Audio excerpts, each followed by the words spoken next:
Spirit. In the name of the Lord Jesus Christ. Oh Lord God Almighty, have your way in our life. Oh Lord, every arrow that is making your children to struggle, Father Lord God Almighty, you will give them a less free day in the name of the Lord Jesus Christ. Arise, oh Lord, and fight for your children. In Jesus Christ's name, we have prayed. Amen. We are going to go into the Word of God from Matthew 18. Who is the greatest? So, this is a question that let us tell ourselves the truth. Everybody asks this question in the world, even in the church. Everybody is like, let's know who is the biggest here. Like, who is the greatest? Who is the highest here? Something like that. At your workplace, everybody asks that question. Who is the greatest? Maybe it could be the manager of the company or something like that.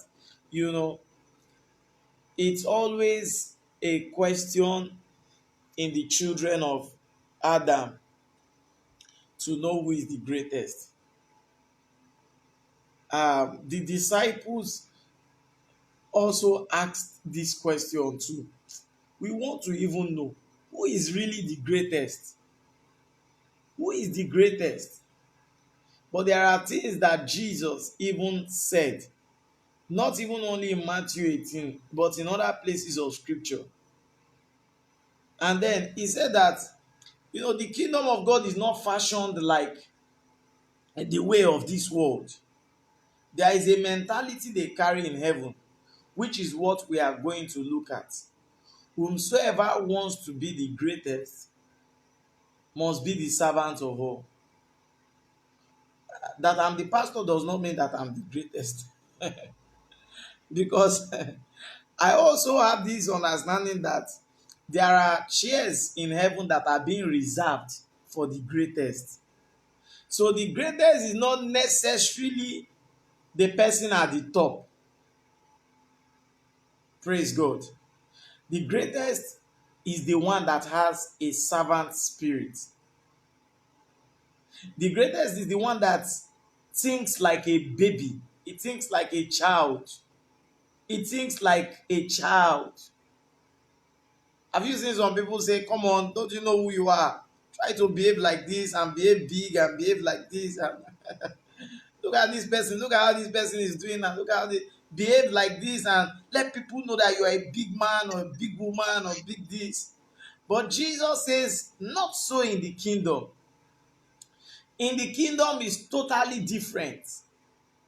In the kingdom, there is a way we know the greatest. Another thing again that I've come to realize is this. Those that are the greatest, that's from the kingdom perspective, they will be the closest to Jesus at the resurrection of the just.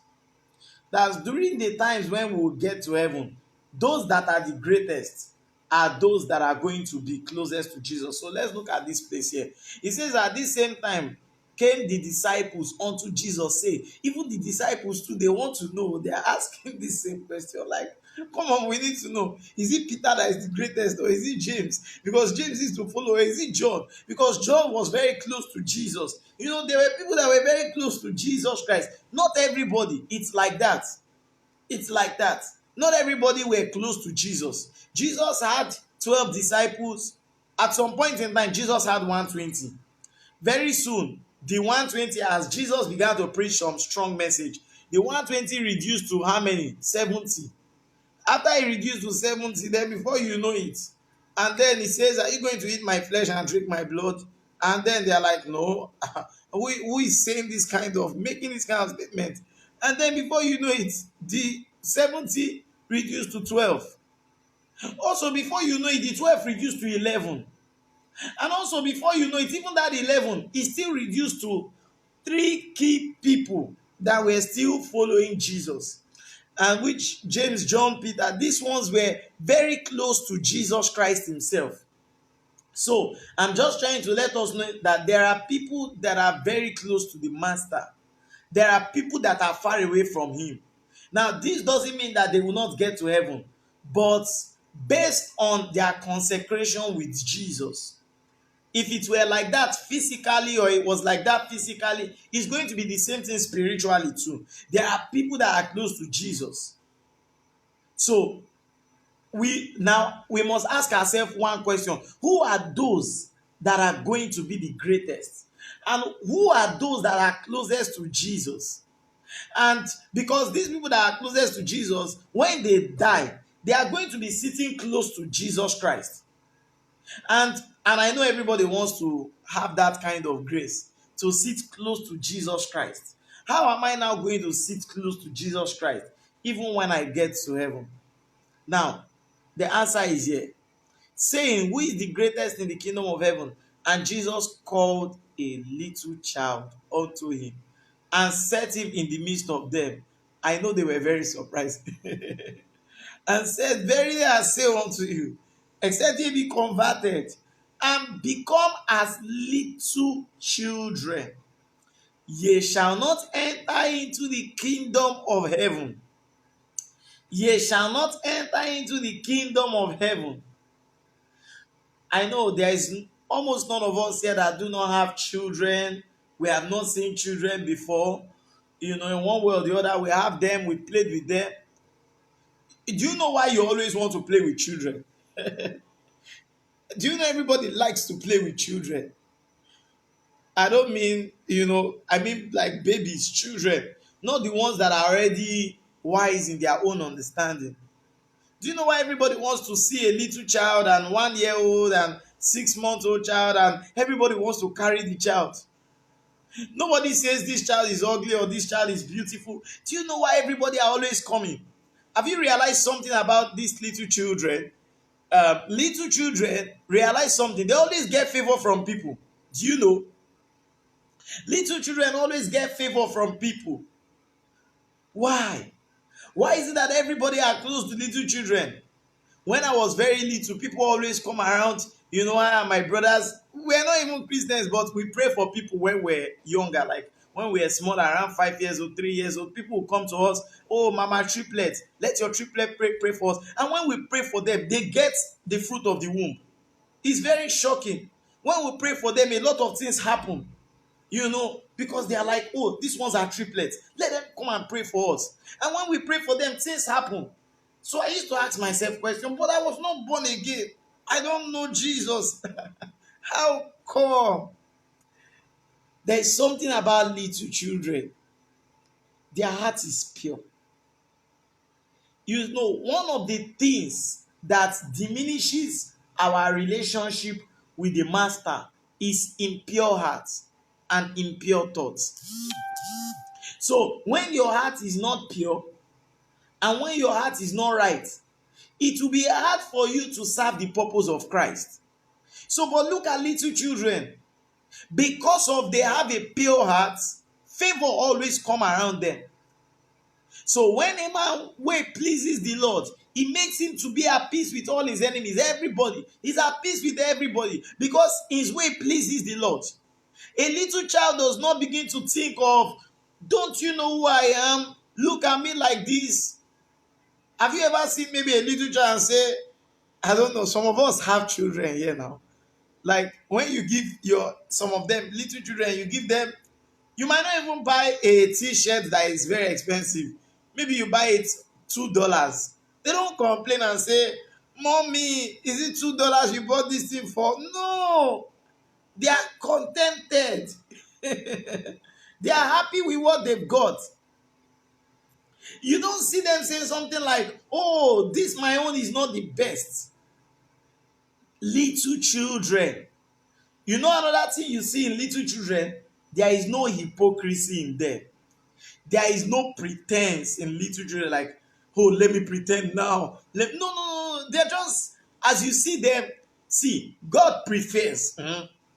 God prefers that a man is without hypocrisy.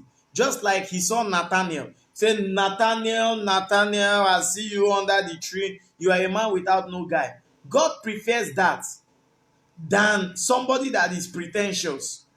God pray. Even if the person might be doing something wrong, but the person is able to acknowledge his state. I'm telling you, God somehow he prefers that state than trying to pretend and trying to claim what you are not. Little children. So get these qualities, because this is what makes these little children to be the greatest. And this is what God wants us to copy from them. I think heaven has looked at, for God to say, be like these ones. Heaven must have looked at them. There are two people, only two people in this world that God says you should be like, for they are humble. Do you know? Just two. Jesus and little children, just two. And this is also to show me that Jesus had the character of little children. You know, Jesus had that kind of character. I believe sometimes they will look at Jesus and say, Jesus, what's wrong with you? Why are you behaving like a small child? Why don't you behave like a mature, strong man, like all these children in Israel? They go out, they're enjoying themselves and all that. Are you seeing? This is what makes the favor of God to be upon these people. The favor of God comes upon a man's life when that man pleases the Lord. That is the favor of God. Little children, I'm telling you, I know I've not gotten there, but I want to be like that. I want to be like that. Have you seen a little child? I don't know, some of the babies you have, maybe 6 months, 9 months, 1 year. If you spit on them, do they say, or if you abuse them, do they come and say, Mommy? They cannot even speak. They can't defend themselves. They can't talk. They're just looking at you. Okay, okay, okay. They might not even be able to talk. They might say, Mommy Florence. Okay. Oh, they might not even be able to talk to you. That's the ones that can speak. You know why? their their eyes of understanding. You know, when God said Adam and Eve, they have eaten the fruit, and he says their eyes are now opened. The opening of their eyes does not mean that it's a physical eyes now open. It means that they have now begun to understand the knowledge of evil things. Do you understand that? So, one of the things I've realized, and that is why also, as we begin to grow up, and that's why there is something I've come to realize. Parenting is very, very important. Parenting is very, very important. What did I say? Parenting is very, very important. If a child does not grow up with a mentality and understanding, I'm telling you, it can affect that child for the rest of his life. Parenting is very important. I told myself there is a way I want to bring up my children. From when they are very little, I will teach them. There is a lot of things I want to inculcate in their spirit, man. I want to teach them how to tell people thank you every time. No matter the little thing that somebody does to you, I want to teach my children to always say thank you. Even though if the person is lower or smaller or bigger, I want to teach them that when they get to school, if you see somebody that does not have biscuits to eat, share your biscuit with the person. I want to teach them at the age of 1 year old, see, when you come to church, take an offering and give it to the Lord. I'm telling you, what I realize is that what is disturbing many Christians is that the way they grew up, the way they were being taught, the way they grew up in the kingdom has affected them. And that's why I've come to realize being a pastor does not make me the greatest. No. In the world, it means that if you are at the top, you're the greatest. No, no, no. If I'm not able to serve the people well, then I cannot be the greatest. But if I'm able to serve, if I'm able to use my strength, if I'm able to use my energy, whether by 1 a.m., whether by 5 a.m., if I'm able to acknowledge and